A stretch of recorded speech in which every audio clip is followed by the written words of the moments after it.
बुद्ध और सरसों का दाना। एक बार एक स्त्री भगवान बुद्ध के पास आई। वह अत्यधिक दुखी थी क्योंकि उसके एकमात्र पुत्र का निधन हो गया था।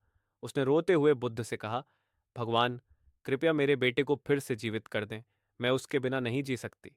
बुद्ध ने बड़ी करुणा से उसकी ओर देखा और कहा, ठीक है, मैं तुम्हारे बेटे को जीवित कर दूंगा, लेकिन इसके लिए तुम्हें एक काम करना होगा।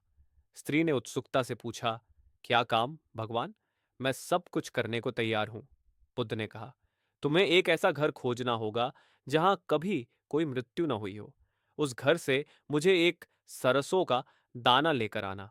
वह स्त्री तुरंत सरसों का दाना लाने के लिए गांव के हर घर में गई, लेकिन हर घर में उसे यही उत्तर मिला कि वहां किसी न किसी ने अपनों को खोया है। हर घर में कोई न कोई मृत्यु का शोक भोग चुका था। शाम तक वह स्त्री थक कर और उदास होकर बुद्ध के पास वापस आई और कहा, भगवान, मैं ऐसा कोई घर नहीं ढूंढ पाई जहां मौत न हुई हो। हर कोई अपने किसी प्रियजन को खो चुका है। बुद्ध ने मुस्कुराते हुए कहा, यह जीवन का अटल सत्य है।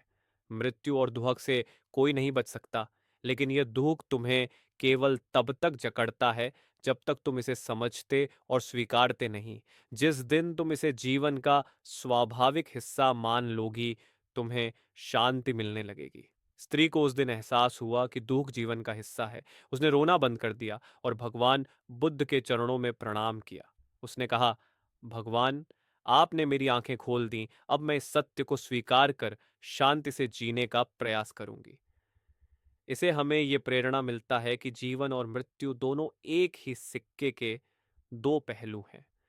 मृत्यु का भय और दुख तब तक हमें जकड़ता है जब तक हम इसे जीवन के सत्य के रूप में स्वीकार नहीं करते। स्वीकार्यता और समझ से हम अपने जीवन में सच्ची शांति और संतोष पा सकते हैं।